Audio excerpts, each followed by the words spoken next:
حضرت مولانا بنیامین صاحب کی طرف جمع تھے. اب میں بلاگی سے تاخیر کے جامعہ ریاض العلوم حلوہ کے شیخ الحدیث و محترم حضرت مولانا بنیامین صاحب کو بڑے ادب کے ساتھ دعوت دیتا ہوں کہ آپ تشریف لائیں اور ماڈرن ایجوکیشن اور دینی تعلیم میں حضرت کا سنگم حضرت کی خدمات اس موضوع پر کلام فرمائیں.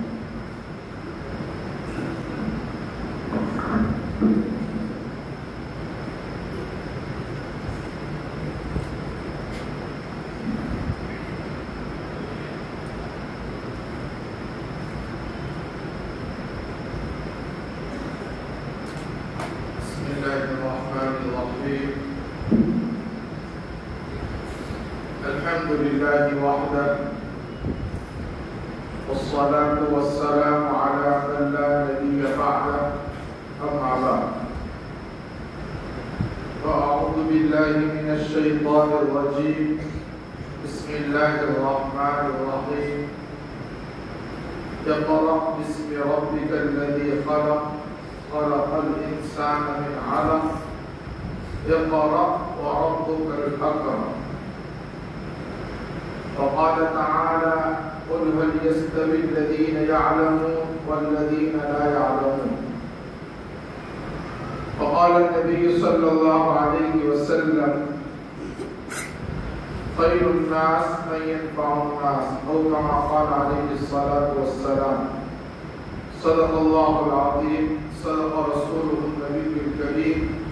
ونحن على ذلك لمن الشاكرين والشاهدين والحمد لله رب العالمين.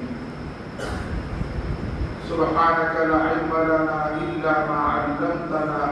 إنك أنت العليم الحكيم.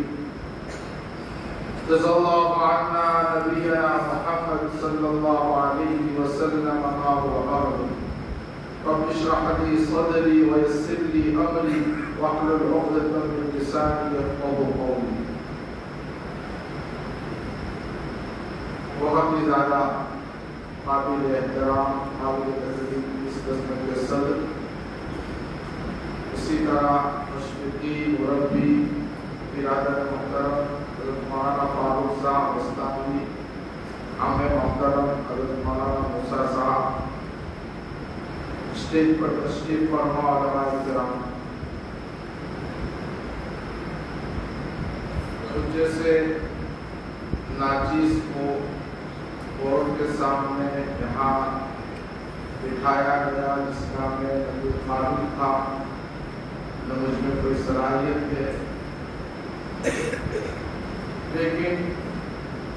جو جامع محترم کی تعلیمی مشن کو مجھے بیان کرنے کے لیے مکلف کیا گیا، میں اپنے بڑوں سے توجہ کی درخواست کرتا ہوں کہ وہ اپنی توجہات کو میری طرف مبذول فرمائیں تاکہ ان کی توجہات سے اللہ تبارک و تعالیٰ کچھ نفع بخش بات مجھے کہنے کی توفیق نصیب فرمائے. میرے مخاطب سامنے بیٹھے لوگ ہیں، پیچھے بیٹھے ہوئے لوگ بالکل نہیں. معزز حاضرین، حضرت مولانا غلام محمد صاحب بستانوی رحمۃ اللہ علیہ محترم، ان کا تعارف آپ ہمارے چچا حضرت مولانا موسیٰ صاحب بستانوی سے سن چکے ہیں. حضرت نے ان کا تذکرہ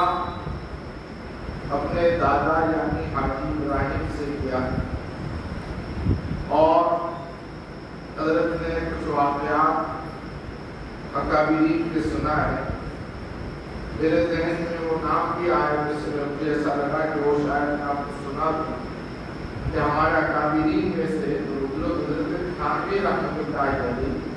اور حضرت مولانا کفایت اللہ صاحب رحمۃ اللہ علیہ جن کے ہم کتاب پڑھتے ہیں تعلیم اسلام، یہ دو بزرگ آئے تھے ہمارے گجرات کے علاقے میں. اور حضرت تھانوی جو ہے،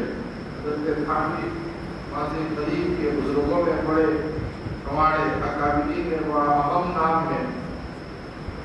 تو حضرت تھانوی اس جگہ پر یعنی کلوڑ کی مسجد میں رکے اور حضرت مولانا کفایت اللہ صاحب کو ہمارے اہل دریا یعنی کوساڑی کے لوگ پیر گاڑی کے اندر لے کر جو ہے کوساڑی کی طرف نکل آئے تھے، اور جو خواب حضرت مولانا نے بیان فرمایا یہ خواب حضرت مولانا کفایت اللہ صاحب رحمۃ اللہ علیہ نے دیکھا،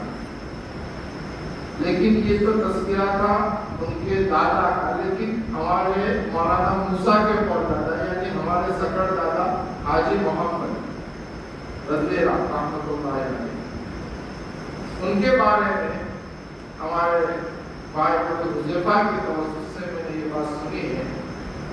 کہ اس زمانے میں چونکہ پانی کے جہاز سے لوگ حج کے لیے جایا کرتے تھے، تو ظاہری بات ہے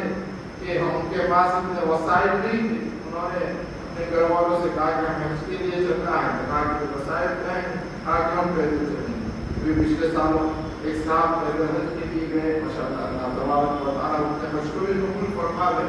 اور بھی بہت سارے لوگ گئے، اور بہرحال ایک بڑا تذکرہ تبصرہ چرچا بات ہوتا رہا۔ تو ہمارے حاجی محمد ہمارے سکڑ دادا جس کو کہیں کہ وہ پیدل حج کے لیے جو ہے وطن سے نکلے تھے، اور ایسا کہتے ہیں کہ تقریباً 2 سال وہ پیدل وہاں گئے، حج کیا، پھر مکے سے مدینے کی طرف جا رہے تھے، راستے میں کچھ گاؤں والے نے کہا کہ آپ ہمارے سواری کے اوپر بیٹھ جاؤ، کہا کہ نہیں جب آپ پیدل وہاں سے آئے تو پیدل ہی کریں گے، نیت کی تو پیدل ہی گئے، اور پھر 2 سال کے بعد پیدل ہی گئے یہاں پر آئے۔ تو آپ سمجھیں کہ انہوں نے صبر کہتے ہیں کہ مولانا موسیٰ صاحب نے جو بات شروع کی کہ وکانہ حکومہ صالحہ، تو وہ وکانہ حکومہ صالحہ کہتے ہیں یہ بھی کہ ان کی صبر کی دعائیں جتنی ہوئی ہوگی تو ان دعاؤں کی تعبیر جو ہے حضرت مولانا مستانی رحمۃ اللہ علیہ، یہ پورے علماء کی ایک بڑی جماعت جس کا مولانا کیا واقعہ حضرت مولانا مستانی رحمۃ اللہ علیہ اصلی تعلیم اور دینی تعلیم کے سنگم کے اس موضوع کو اور بڑے حساس موضوع کو مجھے مکلف کیا گیا۔ اصل میں اس کی وجہ کچھ اس طرح بنی کہ حضرت بانوی رحمۃ اللہ علیہ، حضرت مولانا صدیق صاحب بانوی رحمۃ اللہ علیہ، عارف باللہ، اللہ تبارک و تعالیٰ ان کو غریب رحمت فرمائے، ان کے قبر کو نور سے منور فرمائے۔ یہاں پر بھی آ رہے ہیں حضرت بانوی رحمۃ اللہ علیہ سندھ شہر سے اس علاقے کے اندر حضرت مولانا مستانی صاحب نے اس پورے علاقے کا حضرت کا دورہ کرایا۔ تو حضرت بانوی رحمۃ اللہ علیہ کے علاقے کے اندر ایک عجیب واقعہ ہوا جب ہم نے آج کے اس دور میں سمجھنے کی ضرورت۔ واقعہ اس طرح ہوا کہ حضرت بانوی کے علاقے میں کوئی مسلمان بیٹی جو کسی اسکول میں پڑھتی تھی کسی غیر مسلم کے ساتھ چلی، باقا حضرت کے پاس کی بات کسی نے پہنچایا کہ بھائی پورا مسلمان بیٹی چلی گئی کسی سکھ کے ساتھ یا کسی کے ساتھ، باقا حضرت نے کہا کہ کیسے چلی گئی، مسلمان بیٹی کیسے جا سکتی ہے،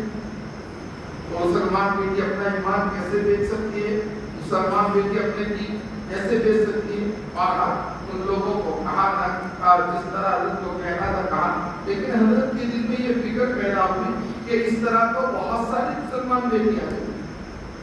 چنانچہ انہوں نے حضرت مولانا غلام صاحب مستانی رحمۃ اللہ علیہ کو کہا کہ مجھے غلام